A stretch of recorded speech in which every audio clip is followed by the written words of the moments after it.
అమర్నాథ్ గారు, ఇప్పుడు ప్రత్యేకించి ఈ అంశాన్ని అఫ్కోర్స్ గిరిధర్ గారు చెప్పినట్టుగా ఎన్నికలు వచ్చాయి కాబట్టి డెఫినెట్గా ఈ అవకాశం దొరికినా కానీ వదలవు. ఇప్పుడు ఆయన చెప్పినట్టుగా ఇది ఒక్కటే సొల్యూషనా, ఆ ప్రభుత్వంతో చర్చలు జరపడం ద్వారా దీన్ని పరిష్కరించుకోవచ్చా, ఇంకేమైనా పర్టికులర్గా ప్రధాని మోదీ గారు ఇప్పుడే అంశాన్ని తెర మీదకి తీసుకురావడానికి ఇంకేమైనా కారణం ఉందా?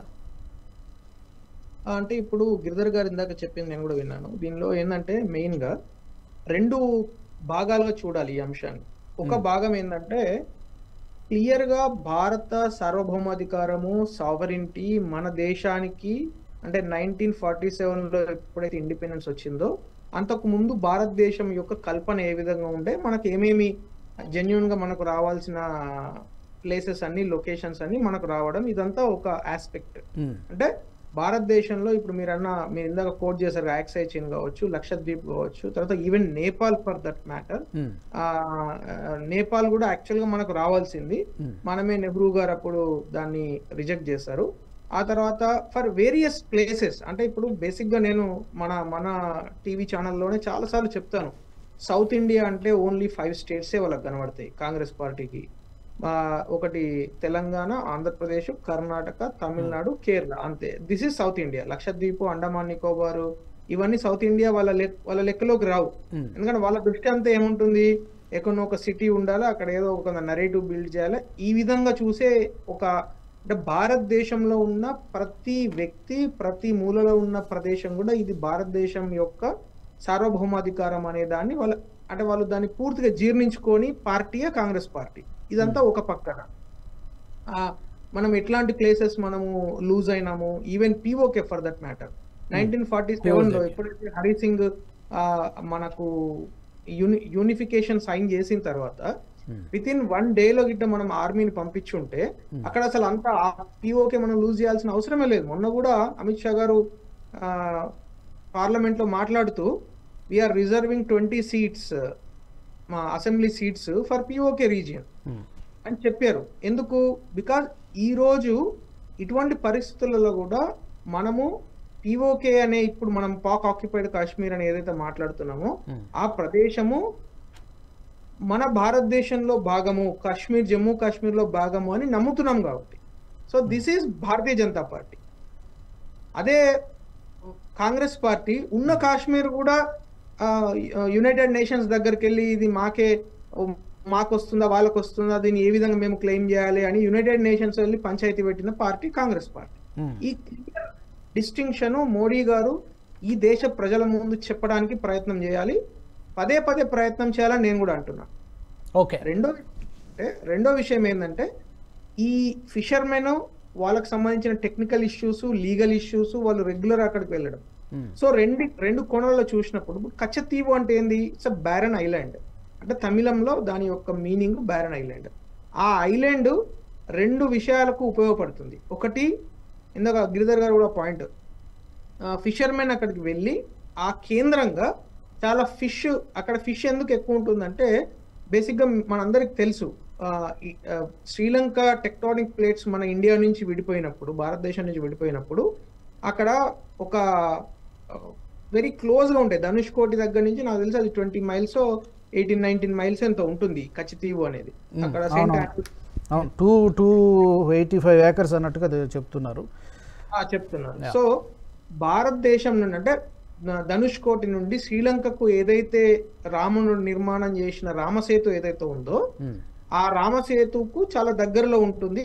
ఆ రామసేతు ఉండడం వలన సముద్రంలో రామసేతు నిర్మాణం జరిగింది కాబట్టి నీటి మట్టం ఏదైతే ఉంటుందో అక్కడ లోతు తక్కువ ఉంటుంది. సో లోతు తక్కువ ఉన్నప్పుడు ఈ ఫిష్ హంటింగ్ చేయడం చాలా తేలికగా అవుతుంది. అంటే చాలా తక్కువ ఖర్చుతోని ఎక్కువ ఫిష్ హంట్ చేయొచ్చు. అది ఒక టెక్నికాలిటీ. అని ఎందుకు ఫిషర్మెన్ అక్కడికి ఎక్కువ వెళ్ళడం జరుగుతుంది అనే దానికి ఒక ఎక్స్ప్లెనేషన్.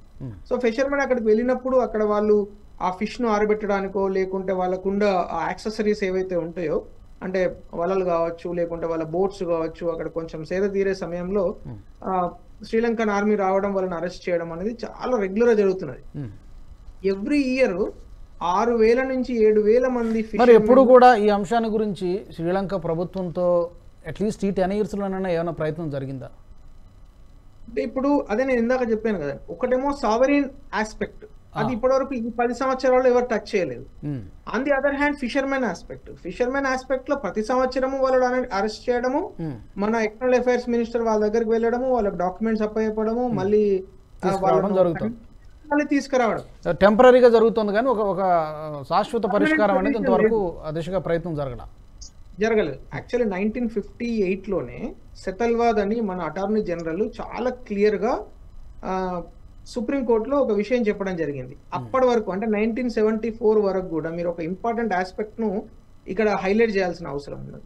1974 వరకు కూడా స్టేటస్ క్యూ ఏముంటుండే, భారతదేశానికి సంబంధించిన ఫిషర్మెన్ కావచ్చు, శ్రీలంకకు సంబంధించిన ఫిషర్మెన్ కావచ్చు, they are free to go to that place and do fishing, take fish to their own places. ఎప్పుడైతే అప్పగించేయడం జరిగిందో ఇక్కడ నుంచి ఇది భూభాగం మాది, ఇంకా మీరు రావడానికి లేదని వాళ్ళు స్ట్రిక్ట్ గా ఉండడం జరిగింది 74 తర్వాత. 74 లో ఏదైతే వారు ఆ ప్రదేశాన్ని శ్రీలంకకు ఇచ్చినప్పుడు వీళ్ళు స్పెషల్ గా ఇన్ రైటింగ్ రాసిచ్చారు, మా ఫిషర్మెన్ ఇక్కడికి రాడు అని రాసిచ్చారు అనమాట.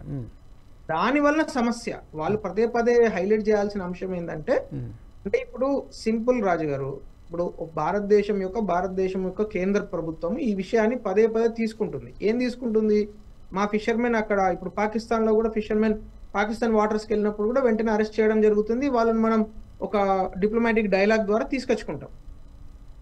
ఈ కచ్చితీవు అనేది ఎందుకు ఇప్పుడు ఇంపార్టెన్స్ ఉన్నదంటే, మన దేశంలో ఉండాల్సిన ఒక భూభాగాన్ని ఖచ్చితంగా మనకు 100% హక్కున్న ఒక భూభాగాన్ని మన చేతులతో మనమే అప్పగించాం కదా అనేది పాయింట్.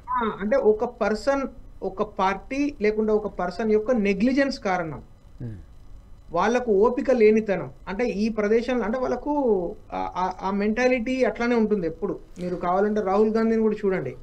మీకు ఒక గమ్మత్తైన విషయం చెప్తే, ఇప్పుడు just now I have got a message. ఇప్పుడు వాళ్ళ కాంగ్రెస్ పార్టీ అఫీషియల్ పోస్టర్లలో రాహుల్ గాంధీ ఫేస్ లేదు. అంటే వాళ్ళకు కూడా తెలుసు రాహుల్ గాంధీ అనే వ్యక్తిని మనం ప్రొజెక్ట్ చేస్తే ప్రైమ్ మినిస్టర్ క్యాండిడేట్ గానో లేకుంటే మోస్ట్ ఇంపార్టెంట్ లీడర్ గానో ఓట్లు పడవు అని.